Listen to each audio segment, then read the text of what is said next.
Halo teman-teman pejuang RSP, minggu ini saya ingin sharing materi tentang energi chakra atau menghisap energi yang banyak tidak kita sadari, tapi ini benar-benar nyata teman-teman.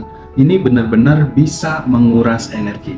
Oke, pertama, pernah nggak kita merasa tiba-tiba energi itu habis saja gitu, atau merasa gampang capek, gampang lelah gitu, tapi kayaknya aktivitasnya juga yang kita lakukan sebenarnya biasa-biasa aja, tapi rasanya tuh gampang banget capek gitu, atau kayak kita ngerasa udah kerja keras, udah melakukan banyak hal, tapi kok outputnya itu sedikit ya. Nah, salah satu yang bisa kita perhatikan adalah keberadaan energi chakra atau penguras energi. Oke teman-teman, kalau kita perhatikan, penguras energi ini tampaknya bukan sesuatu yang nggak kelihatan atau yang nggak nyata gitu, tapi efeknya itu benar-benar terasa. Yuk kita belajar apa hal-hal yang bisa menjadi penguras energi. Lalu bagaimana sih kita untuk melakukan antisipasinya atau menyiasati agar mengelola energi jadi lebih efisien, sehingga kerja dan output yang kita hasilkan bisa jadi lebih maksimal.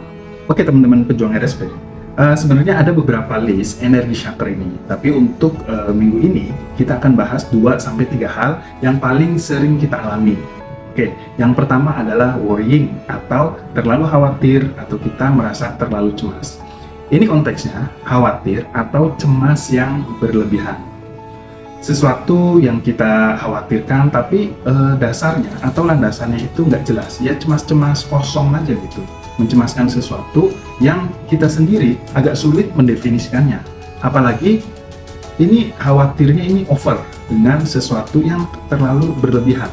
Misalnya saat kita selesai membuat laporan, terus kita merasa khawatir bahwa laporan kita ini diterima atasan atau enggak, atau khawatir nanti dijelek-jelekin, dikritik habis, dikoreksi keras gitu. Sering kan kita ngalami kondisi kayak gitu, merasa khawatir gitu ya, merasa worry terhadap laporan yang kita buat, apakah nanti ini diterima atau enggak. Nah, gara-gara rasa khawatir itu, kita revisi tuh laporan jadi berkali-kali. Pengen ngasih laporan hari ini, kita hold, kita pending. Aduh, ya nggak nih, laporan nggak nih, maju nggak nih. Kita revisi terus.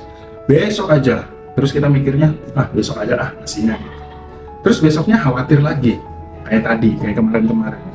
Besok, sampai besok terus, sampai batas deadline, kita masih pikiran yang sama. Kita revisinya pun jadi nggak maksimal, karena kebanyakan khawatirnya. Terus pada akhirnya, laporan kita jadi, dan benar-benar jelek, karena energi mikirnya tadi, itu udah kesedot sama energi khawatir gitu. Nah ini yang perlu diperhatikan. Yang kedua, yang bisa menguras energi atau energi chakra itu overthinking, yaitu berpikir yang terlalu berlebihan dan tadi nggak ada dasarnya. Ini bisa lebih parah dari worrying. Overthinking bisa muncul dari sesuatu yang sangat tidak berdasar, bahkan tidak ada landasannya sama sekali gitu. Dia punya pikiran yang berlebihan aja, kadang nggak relevan dengan sesuatu yang sedang kita hadapi atau yang sedang kita kerjakan gitu. Penyebabnya ya paling banyak biasanya berupa trauma-trauma masa lalu yang membuat pikiran alam bawah sadar kita itu ada semacam self-talk yang berlebihan. Terkadang kita juga nggak tahu dan alasannya nggak relevan gitu.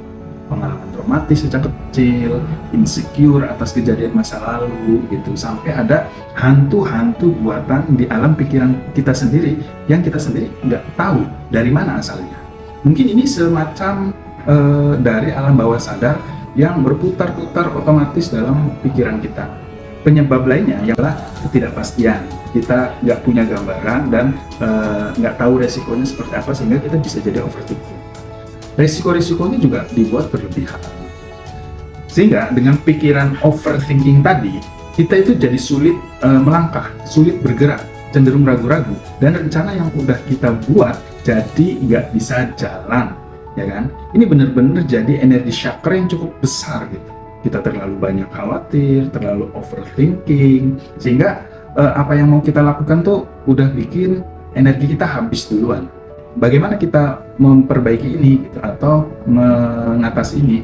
Yang perlu kita lakukan adalah mendefinisikan apa yang menjadi kekhawatiran kita. Boleh kita tulis dengan hal-hal yang membuat kita khawatir, dan Dan lupa bagaimana cara menanganinya. Perlu juga nih kita definisikan masalah kita dengan sejelas-jelasnya. Boleh kita tulis, terus kita definisikan juga solusinya, mau kira-kira mau seperti ini, apa gitu. Kalau masih ada yang membingungkan atau ada yang mengkhawatirkan, kita bolehlah konsultasi dengan orang-orang yang lebih ahli atau orang yang lebih berpengalaman untuk mendapatkan second opinion, untuk mendapatkan pendapat-pendapat yang sebelumnya tidak pernah kita pikirkan sebelumnya. Sehingga kekhawatiran kita ini sudah ada plan solusinya, bisa antisipasi resikonya, sehingga kita bisa mencoba semacam buat simulasi, sehingga kita jadi lebih siap nih menghadapi kekhawatiran-kekhawatiran yang kita punya. Atau untuk bisa lebih tenang, kita juga bisa ceritakan kekhawatiran atau pikiran-pikiran kita ke teman atau sahabat kita yang bisa kita percaya, agar perasaan kita itu bisa jadi lebih lega gitu, perasaan kita jadi lebih plong dengan menceritakan hal-hal yang membuat kita khawatir atau overthinking. Semoga kita nggak terlalu banyak ya yang memiliki energi chakra ini, sehingga kita kerjanya bisa lebih efektif dan efisien lagi. Nggak perlu banyak drama-drama yang penting. Oke teman-teman, terima kasih dan selamat mempraktekkan.